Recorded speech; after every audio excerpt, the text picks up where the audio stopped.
Boa noite a todos. Na nossa reflexão de hoje, eu inicio com uma pergunta. O que é fé? Pode parecer uma pergunta simples, mas às vezes é nessa simplicidade que vem um desconforto. Como posso responder o que é fé? Como achar as palavras corretas para explicar um sentimento que é complexo, que é profundo?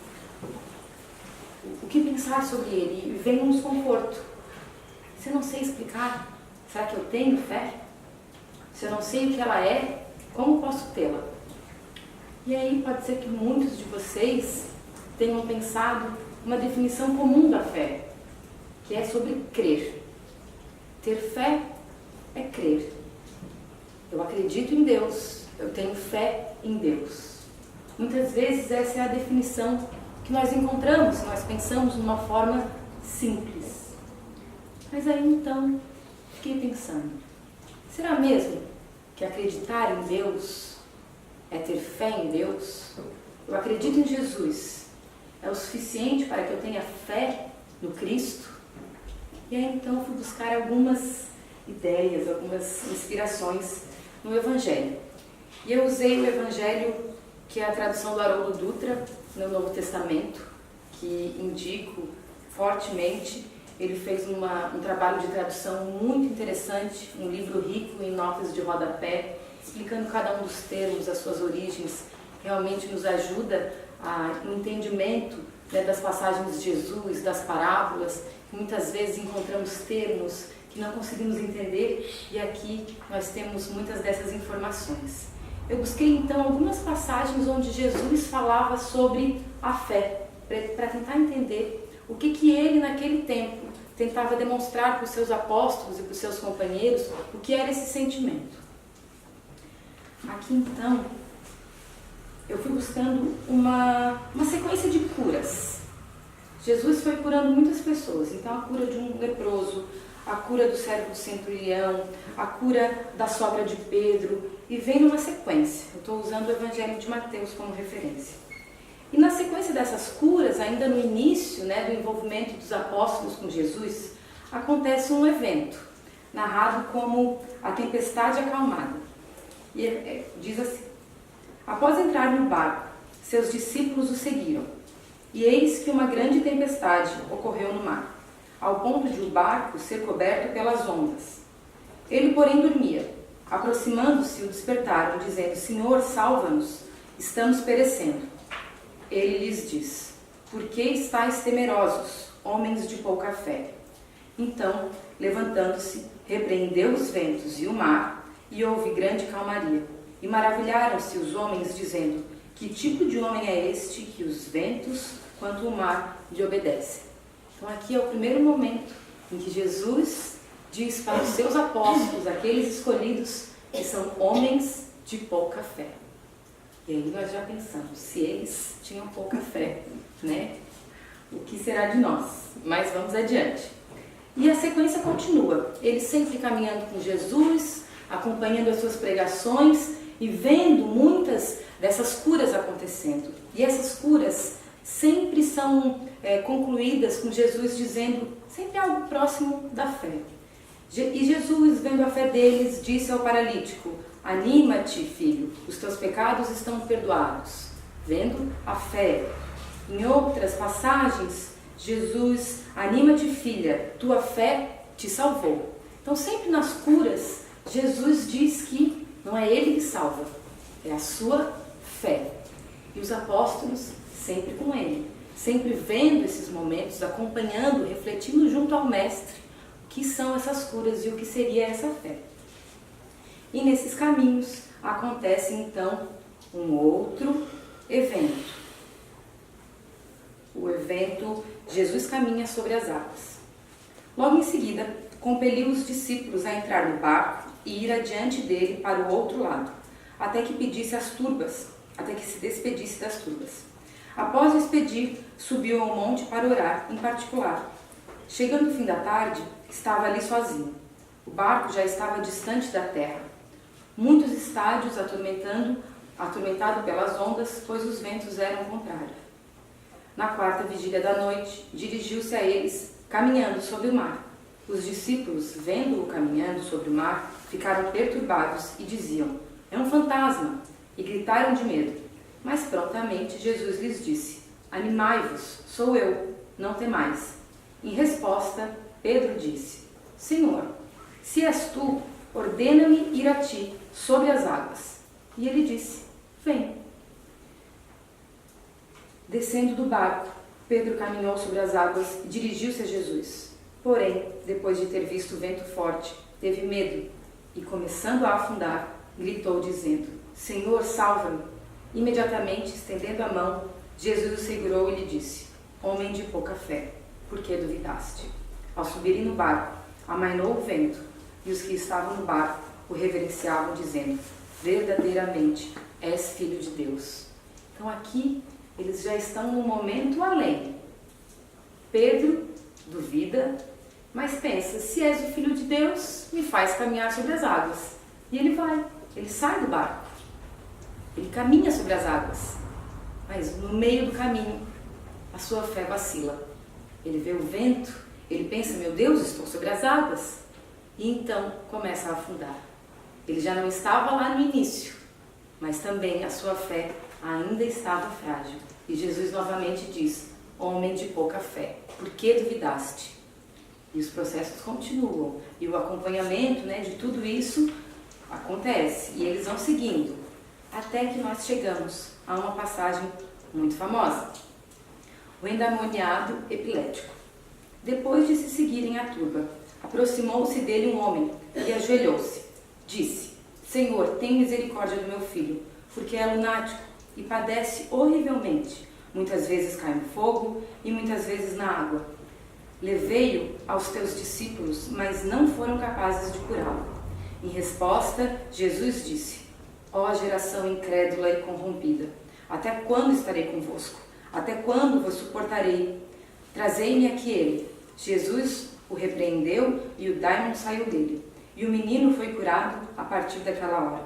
Então os discípulos aproximaram-se de Jesus, em particular, e disseram: por que não fomos capazes de expulsá-lo? Disse-lhes: por causa da pouca fé.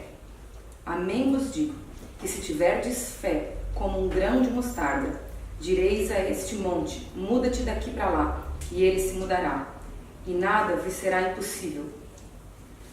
E aqui então vem a ideia de que a fé move montanhas. Uma fé do tamanho de um minúsculo grão de mostarda. Jesus gostava muito de usar essa expressão, o grão de mostarda. Como ele era minúsculo e ao mesmo tempo já era o suficiente para mover as montanhas. E ainda assim, esses homens de pouca fé que acompanhavam Jesus, às vezes curavam, às vezes a sua fé vacilava. E mesmo quando Jesus apareceu a eles depois da crucificação, ainda assim duvidaram. E novamente, pouca fé. A fé que vacila. Em certos momentos nós a temos, em certos momentos ela nos falta. E aí então eu fui buscar no Evangelho segundo o Espiritismo. O que será que o Evangelho nos diz sobre a fé? O que será que hoje nós podemos refletir sobre essas passagens? Como entender esse sentimento tão complexo que vacilava até aqueles que estavam junto de Jesus, até aqueles que também curavam em nome de Jesus, até aqueles que, como Pedro, estava sobre as águas, mas temeu e afundou. O Evangelho tem no capítulo 19, mais para frente, um capítulo dedicado à fé e que se chama A Fé Transporta Montanhas. E aí então a gente já parte desse próprio tema, dessa própria expressão. Vou deixar aqui que eu já selecionei as minhas partes. Então, que montanhas são essas? Porque se nós não entendemos ainda o que é esse sentimento, quem sabe possamos fazer o caminho contrário. A fé move montanhas. Se entendermos o que devemos mover, quem sabe possamos entender como fazê-lo. O Evangelho nos diz que essas montanhas são montanhas morais, montanhas que estão dentro de nós, montanhas que estão nos nossos lares, na nossa sociedade, montanhas de todos os tipos, muito grandes e muito pequenas. Diz o seguinte: As montanhas que a fé desloca são as dificuldades, as resistências, a má vontade, e vai além. Os preconceitos da rotina, o interesse material, o egoísmo, a cegueira do fanatismo e as paixões orgulhosas são outras tantas montanhas que barram o caminho a quem trabalha pelo progresso da humanidade. Então são contra esses elementos que nós precisamos ter fé para lutar. E precisamos buscar como fazer isso. Sozinhos? Não, sozinhos não. Jesus está conosco. Nós precisamos ter fé, assim como os seus apóstolos, que estavam com Jesus, curavam em nome de Jesus, desde que tinham fé. Quando vacilavam, Jesus os lembrava. Pouca fé. O Evangelho vai um pouco além e fala da fé robusta. A fé robusta dá a perseverança, a energia e os recursos que fazem se vençam os obstáculos, assim nas pequenas coisas e nas grandes. E então essa expressão me causou certo incômodo. Fé robusta. O que seria essa fé robusta? Onde encontrar essa tal fé robusta? Só a fé não é o suficiente, ela tem que ser robusta.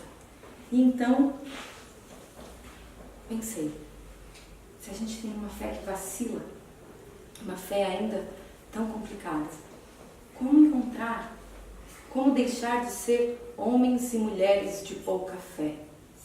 Que elementos precisamos para ter a fé robusta que movia os primeiros cristãos ao martírio, em suas passagens sempre tão certeiros de que Jesus estava com eles, caminhando muitas vezes para os martírios mais diversos, mais violentos e sempre serenos? Que fé robusta era aquela que movia Estevão frente a Saulo? A fé robusta que moveu centenas de cristãos na arena diante das feras e que ainda assim não negavam a Jesus, ainda assim estavam certos de que Deus não os estava desamparando. Onde encontrar essa fé robusta? Onde em nós, no nosso lar, nas nossas preces? Como tê-la? Algo assim tão forte. Então, o Evangelho nos traz alguns outros elementos para entendermos como construir esse sentimento. E ele fala o seguinte: a fé sincera e verdadeira é sempre calma, faculta a paciência que sabe esperar, porque tendo seu ponto de apoio na inteligência e na compreensão das coisas, tem a certeza de chegar ao objetivo visado. A calma na luta é sempre um sinal de força e de confiança. A violência, ao contrário, denota fraqueza e dúvida em si mesmo. E aqui está a fé daqueles primeiros cristãos, aquela fé calma que muitas vezes tirava do eixo o seu próprio algoz, que não entendia como, tão serenos, orando, muitas vezes emocionados, unidos, abraçados, caminhando ao martírio, porque eles tinham essa fé sincera, essa fé calma, a fé que sabe que não está sozinho. E aqui os elementos que já começam a nos construir essa fé, uma fé que se apoia na inteligência e na compreensão. Então não é só sentir, nós precisamos refletir para construir essa fé. Essa fé não parte só do nosso coração, essa fé também está na nossa mente, no que nós sabemos, no que nós compreendemos. É a compreensão das coisas que faz com que essa fé não vacile.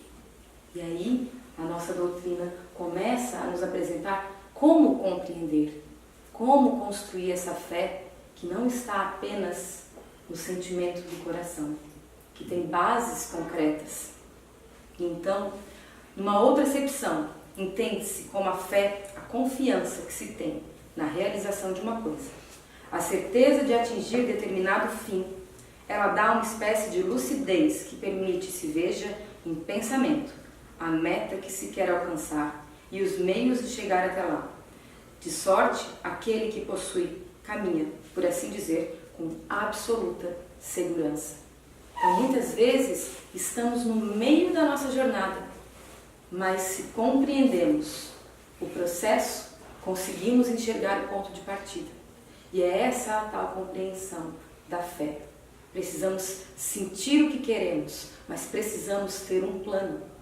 Precisamos traçar os nossos passos, escolher os nossos caminhos. E é essa escolha que temos que fazer com inteligência, com compreensão, com reflexão, para fortalecer o sentimento. E aí seguiremos o caminho, mesmo quando ele é difícil. Mesmo quando enfrentamos duras provas, porque sabemos onde queremos chegar. E se temos essa fé construída nessas bases, temos certeza de que chegaremos lá. E assim, então, a nossa fé começa a caminhar para aquela fé robusta, aquela fé que não vacila. A fé necessita de uma base que é a inteligência perfeita daquilo que se deve crer.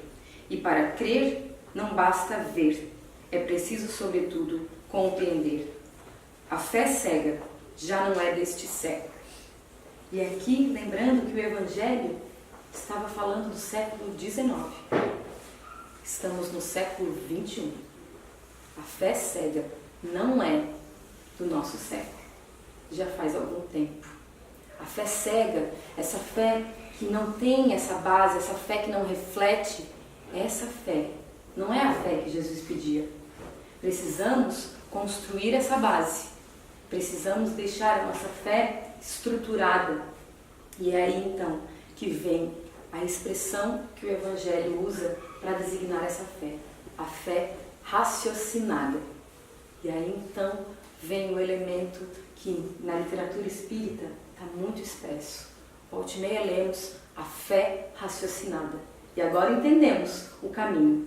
A fé raciocinada, por se apoiar nos fatos e na lógica, nenhuma obscuridade deixa.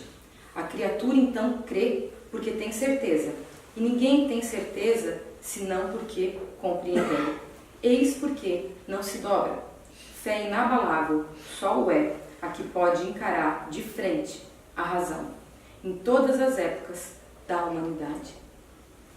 E essa fé raciocinada, ela é uma fé que mistura o pensamento e o sentimento. Muitas vezes podemos pensar que uma fé raciocinada seria uma fé fria, calculista, que calcula as coisas, razão apenas. Não, porque a expressão é fé raciocinada.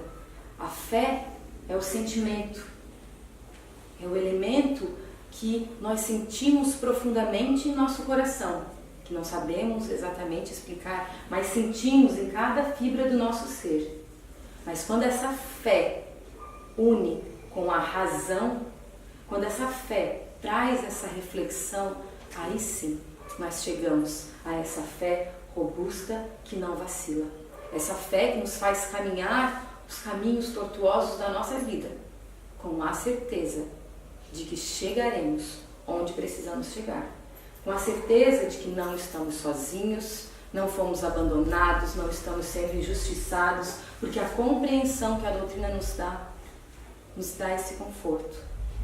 E é aí que chegamos na ideia da doutrina consoladora. O Consolador, porque é isso que nós precisamos. O nosso mundo é um mundo que é injusto, se nós não entendermos que existem muitas outras coisas além da nossa vida da carne. Se pensarmos apenas na nossa existência, no momento em que nascemos e no momento em que o nosso corpo físico desta encarnação irá perecer, pensaremos que o mundo é injusto. Pensaremos que o nosso Deus é um Deus injusto. Muitas vezes olhamos para alguém e pensamos, uma pessoa tão boa, com tantas dificuldades, faz tudo certo e não consegue alcançar o que precisa. Ou muitas vezes vendo alguém que não tem bons sentimentos, alguém egoísta, alguém que não faz nada pelo outro e que consegue sucesso profissional, sucesso financeiro, consegue as coisas. E aí nós pensamos, como assim? E a lei de Deus?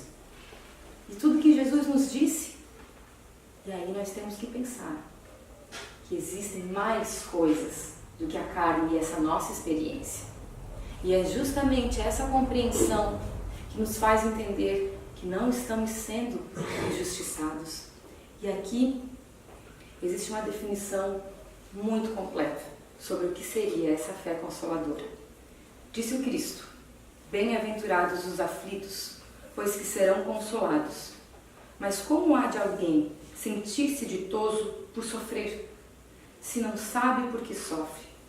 O Espiritismo mostra a causa dos sofrimentos nas existências anteriores e na destinação da Terra, onde o homem espia o seu passado.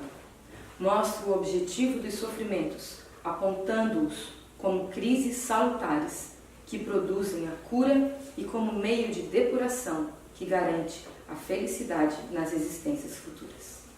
O homem compreende que mereceu sofrer e acha justo o sofrimento. Sabe que este lhe auxilia o adiantamento e o aceita sem murmurar, como o obreiro aceita o trabalho que lhe assegurará o salário. O Espiritismo lhe dá a fé inabalável no futuro e a dúvida pungente não mais se lhe apossa da alma, dando-lhe a ver do alto as coisas, a importância das vicissitudes terrenas, some-se no vasto e esplêndido horizonte que ele faz descortinar. E a perspectiva da felicidade que o espera lhe dá a paciência, a resignação e a coragem de ir até o termo do caminho. Assim, o Espiritismo realiza o que Jesus disse do Consolador prometido: conhecimento das coisas, fazendo que o homem saiba de onde vem, para onde vai, por que está na terra. Atrai para os verdadeiros princípios da lei de Deus e consola pela fé e pela esperança. Está tudo aqui, colocado de uma forma extremamente clara. Entendemos para onde vamos, entendemos de onde viemos. A literatura é vasta nesse sentido, mas ainda assim vacilamos.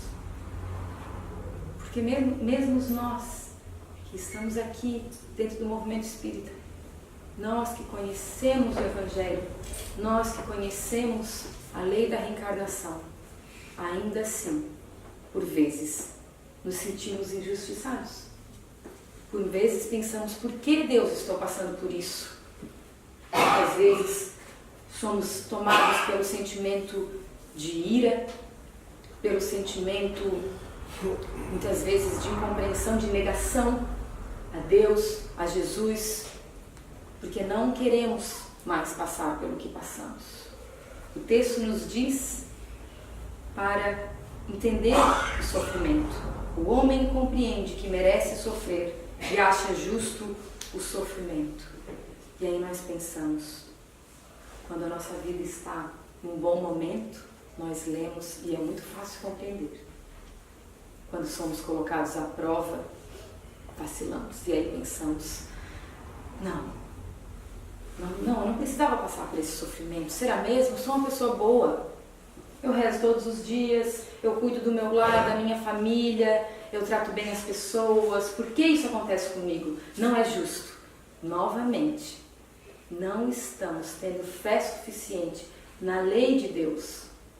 Porque se temos fé na lei de Deus e essa fé raciocinada, sabemos que Deus não nos pune. Sabemos que Deus não tem um caderninho com as punições a serem dadas a nós. Sabemos apenas que existe a lei de ação e reação. Que plantar é um ato de liberdade. Podemos buscar a semente que queremos e semear na terra. Mas a colheita é obrigatória. A semente que nós semeamos vai crescer e teremos que lidar com os frutos. Se sabemos disso, não seria óbvio semearmos boas sementes? Novamente, às vezes, lendo na teoria, isso tudo parece tão simples, tão tranquilo de ser feito, mas no dia a dia vacilamos. No dia a dia sentimos novamente que essa fé robusta vai embora. E é por isso que precisamos nos auxiliar. E a casa espírita é esse lugar. A literatura espírita é esse lugar. Porque a fé raciocinada, ela vai ser muito mais forte se conseguirmos fazer essa reflexão com outros irmãos que também passam pelas mesmas dúvidas que nós. É por isso que as casas espíritas têm os seus estudos, o estudo sistematizado da doutrina, o estudo do Evangelho, o atendimento fraterno, as noites de exposição. Todos esses são momentos onde nós estamos tentando construir essa fé raciocinada. Estamos tentando não mais vacilar. Porque se nós pensarmos na nossa fé como algo que precisa ter base, muitas vezes essa fé pode vacilar para os lados. Mas se ao meu lado tem um irmão, o ombro dele me sustenta quando eu vacilo. Assim como o meu vai sustentar esse irmão quando ele também está tombando. E assim formamos uma corrente. Assim formamos uma casa, um lar. E a casa espírita é esse lugar. A literatura espírita é uma fonte inesgotável que podemos levar para a nossa casa, no nosso lar, a biblioteca. É essa fonte. A fé, ela só existe no exercício da compreensão, da reflexão. O sentimento é o ponto de partida, mas é na reflexão que ela se fortalece. E quanto mais forte ela estiver, menos vamos vacilar. Mais força teremos quando chegar um momento difícil de sabermos, eu encaro, porque eu estou apenas no meio do caminho e eu consigo visualizar a meta. Porque a meta faz parte da lei de Jesus, da lei de ação e reação. Eu sei o que eu plantei, eu sei o que eu vou colher. Eu tenho força para caminhar. Essa é a fé. E a doutrina nos explica os meios que isso acontece. Porque essa fé raciocinada dialoga também com a ciência, dialoga também com os meios tecnológicos que nós temos hoje no século XXI para nos explicar por A mais B como esses mecanismos acontecem. Assim nós não precisamos apenas imaginar que deve ser de tal forma. Nós sabemos, nós podemos saber. O Evangelho nos coloca um pouquinho sobre essa fé. O poder da fé se demonstra de modo direto e especial na ação magnética. Por seu intermédio, o homem atua sobre o fluido, agente universal, modifica-lhe as qualidades e lhe dá uma impulsão, por assim dizer, irresistível. Daí decorre que aquele que há um grande poder fluídico normal junta ardente fé, pode, só pela força da sua vontade dirigida para o bem, operar esses singulares fenômenos de cura e outros, tidos antigamente como prodígios, mas que não passam de efeito de uma lei natural. Tal o motivo porque Jesus disse aos seus apóstolos: se não o curastes, foi porque não tinhas fé. Então o magnetismo está aí, para nos explicar como as coisas acontecem. A água fluidificada, na nossa palestra da semana passada, foi falado sobre a questão da água fluidificada, do poder que nós temos com a mente de alterar a estrutura da água. Então não é apenas algo que nós achamos que pode acontecer, é algo que acontece, que nós sabemos que acontece. Então temos que usar esses mecanismos, usar o que a doutrina nos coloca, e aí então essa fé vai poder ser mais robusta. Essa fé vai vacilar menos ao longo da nossa caminhada, porque ainda temos muito caminho pela frente. Estamos muito no início dessa jornada, mas podemos nos apoiar e cair menos ao longo da estrada. No final desse capítulo do Evangelho, José, um espírito protetor, faz uma pequena mensagem. Tende, pois, a fé, com o que ela contém de belo e de bom, com a sua pureza, com a sua racionalidade. Não admitais a fé sem comprovação, a fé filha da cegueira. Amai a Deus, mas sabendo por que o amais. Crede nas suas promessas, mas sabendo por que acreditais nelas. Segue os nossos conselhos, mas compenetrados no fim que vos apontamos e dos meios que vos trazemos para o atingirdes. Crede e esperai sem desfalecimento. Os milagres são obras da fé. Dessa maneira, pensamos. Vamos imaginar novamente os apóstolos lá da primeira passagem que nós lemos. No barco, Jesus adormecido e o barco no meio de uma tempestade. E eles então temem. E eles então vacilam, mesmo sabendo que o Mestre está com eles. Mas ainda assim eles pedem: Jesus nos salva. Estamos aqui perdidos. Esses somos nós, que muitas vezes estamos ao lado do Mestre. Conhecemos o Mestre, lemos, estudamos, oramos e ainda assim muitas vezes vacilamos. Mas é nesse momento que a fé se transforma em entrega. Quando nós nos despimos do orgulho cotidiano e colocamos a nossa alma nas mãos de Cristo e pedimos: Jesus, por favor, me ajuda. Eu não consigo, neste momento, sozinho, eu não consigo. Estou vacilando e sei que estou vacilando. Me auxilia, me ajuda. E o amparo vem sempre, mas precisamos, às vezes, pedir. Claro que Jesus está ao nosso lado e sabe o que passamos, mas faz parte também do nosso aprendizado pedirmos a Ele. Dizermos com todas as palavras: eu preciso de ajuda. Preciso da tua ajuda, Mestre. Preciso nesse momento que venhas ao meu encontro e me ajude a fortalecer a minha fé que nesse momento vacilou. Para finalizar, uma mensagem de Jesus. Esse é um livro chamado Amigo Jesus, um livro que é muito bonito, tem mensagens muito gostosas de serem lidas e que é muito bom para o Evangelho no lar.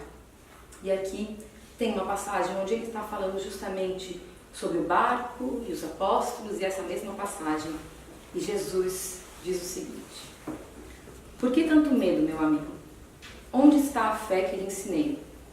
Por que se impressiona tanto com a tempestade quando Deus está segurando o barco da tua vida? Se o barco está sacudindo, é porque meu Pai quer algo de você. Não quer castigos ou sacrifícios, apenas deseja caminhos novos, coração renovado, fé atuante e amor em suas atitudes. Certamente a sua vida estava afundando em tantas mágoas, ódios, rivalidades e falta de um sentimento bonito de se viver. Era preciso sacudir o barco, porque do contrário você não acordaria para essas verdades sublimes e acabaria se deixando afundar em problemas ainda maiores. Viver é muito mais do que existir. Viver é sonhar, aprender, crescer, fazer pontes de amizade entre os homens e amar na direção de Deus. Existir é apenas trabalhar, ganhar, acumular, ostentar, construir muros que nos isolam das pessoas e um dia entregar todos esses tesouros perecíveis à morte. Talvez você ainda esteja dormindo porque os sagrados objetivos da vida, quando isso acontece, o barco sacode, para que você possa despertar e se transformar. Sei que seu barco está à beira de virar no mar revolto, mas eu estou agora repreendendo os ventos e as ondas, para que eles se acalmem. Eu tenho poder sobre o céu e a terra, e tudo ficará em paz na sua vida. No entanto, se eu tenho esse poder, também tenho a expectativa de saber como você, doravante, vai conduzir sua embarcação. Espero que me chame para navegar com você em seu barco. Espero que se torne meu amigo, que me ouça tanto quanto eu escuto as suas súplicas. Espero acordá-lo para a vida, tanto quanto você tem me acordado quando está querido. Estarei sempre ao seu lado. E você estará sempre comigo também? Será que estaremos sempre com Jesus também? Esperamos que sim. Esperamos ser o ombro amigo que segura o irmão com a fé vacilante. Que assim seja.